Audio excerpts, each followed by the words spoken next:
Perhaps the most confusing and controversial aspect of the Idaho 4 case is the surviving roommates, DM and BF, and their actions or lack thereof on the morning of November 13th, leading many to question the 8-hour gap in the timeline and why they didn't call 911 sooner. In this video, I hope to ask some of these questions and examine some possible theories in a manner that is respectful, nuanced, and accurate. Because I don't think these girls deserve to be harassed, but the questions do remain. As a reminder, it's not victim blaming to ask questions, and if you have already made up your mind that these two are victims and they deserve to be left alone, then this may not be the video for you. So with that being said, if you're someone who likes to examine these cases from all angles and at an unbiased perspective, please give this video a like and let's get right into it.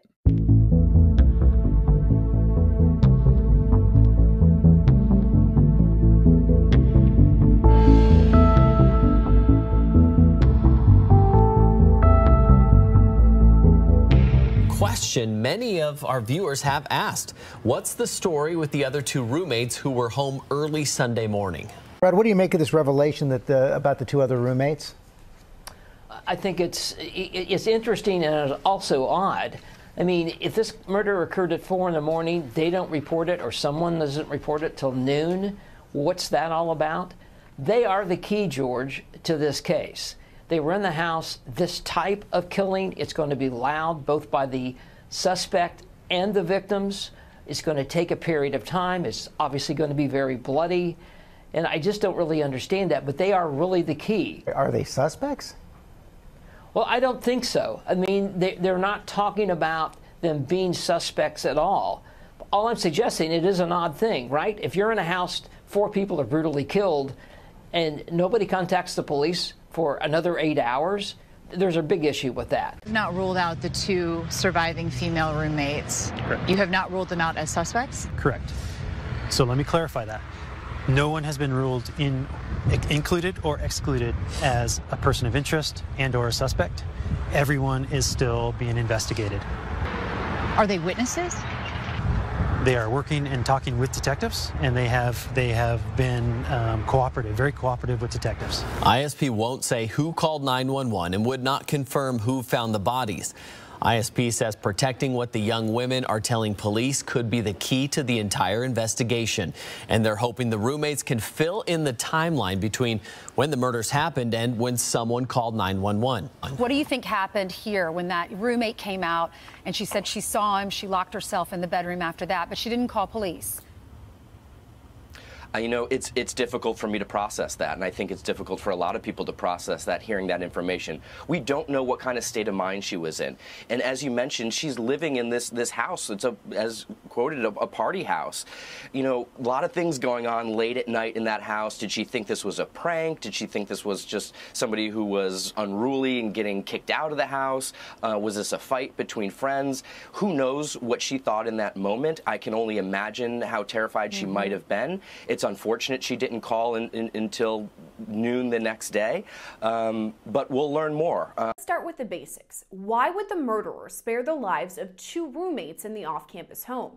According to Kohberger's probable cause affidavit, a roommate referred to as DM says she saw a figure, quote, clad in black clothing and mask that covered the person's mouth and nose walking toward her. She told authorities she was in the, quote, frozen in shock phase as the killer walked past. After that, DM locked herself in her bedroom. Lead investigators to believe the deaths happened between 4 and 4:25 a.m.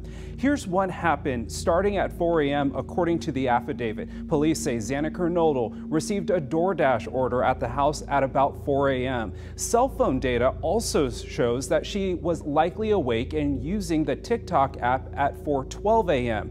A surviving roommate who lived at the house, referred to as DM in the court documents, told police something woke her up at about 4 a.m., but thought it sounded like Gonsalves playing with her dog in one of the upstairs bedrooms. And told police that earlier she heard a female voice say something to the effect of, "There's someone here."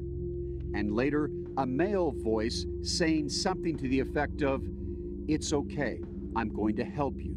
At 4:17 a.m., a security camera in the area picked up a distorted audio of what sounded like voices or a whimper, followed by a loud thud.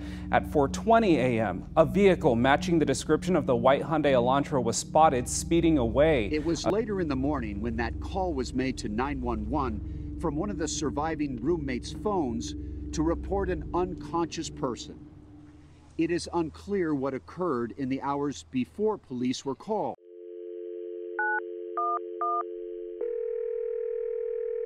911, what's your emergency?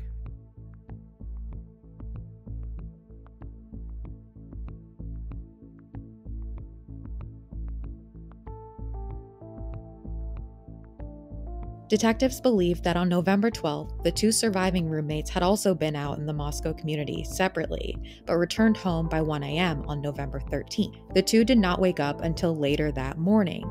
On November 13th, the surviving roommates summoned friends to the residence because they believed one of the second-floor victims had passed out and was not waking up.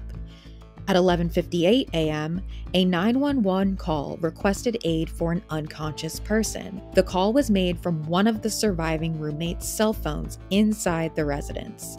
Multiple people talked with the 911 dispatcher before Moscow police arrived to the location. Officers entered the residence and found 2 victims on the second floor and 2 victims on the third floor. Now, I, like most people, have problems here. 8 hours is a very long time to be in an active crime scene with victims who have sustained injuries of this magnitude. All murdered through stabbing with some kind of probably a larger knife. She told police some of the 4 victims had defensive wounds, but none had signs of sexual assault. What is it that you saw? Well, there was a lot of blood. It was a very sad scene with 4 murdered college students.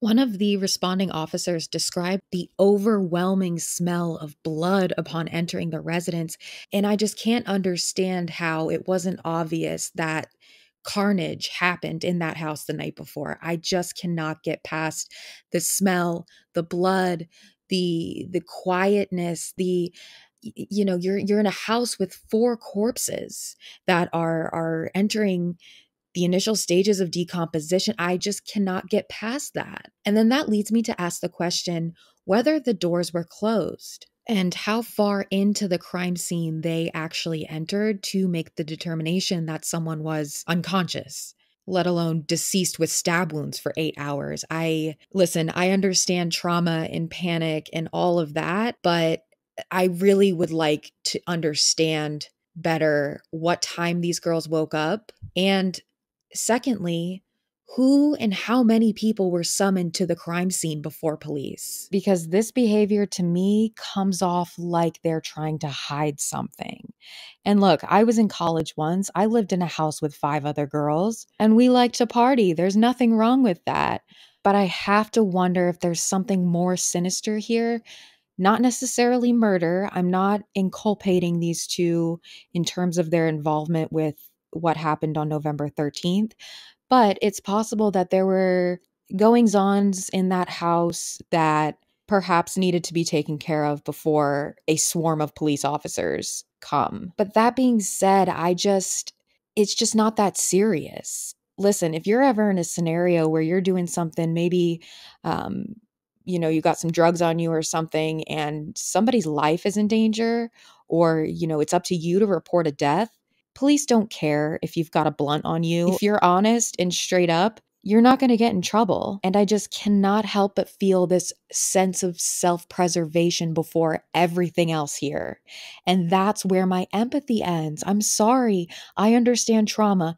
And, this is, if they don't have anything to do with this, which again, I'm not saying they do, but if they are really these innocent bystanders, one of the most traumatic things to ever happen.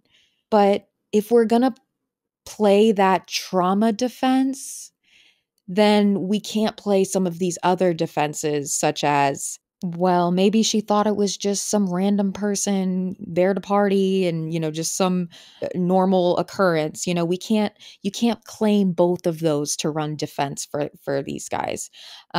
There are just so many measures that if we're to believe what's in front of us about DM specifically, there's so many self-preservation measures that she took before getting police involved. And that's where I have a problem. This just feels rotten to me. It feels like a lack of common sense or a lack of empathy and compassion. And I don't know which one's worse. When I try to engage in online conversations about this, I get hit with the same excuse, this leave the poor girl alone. She's a traumatized child.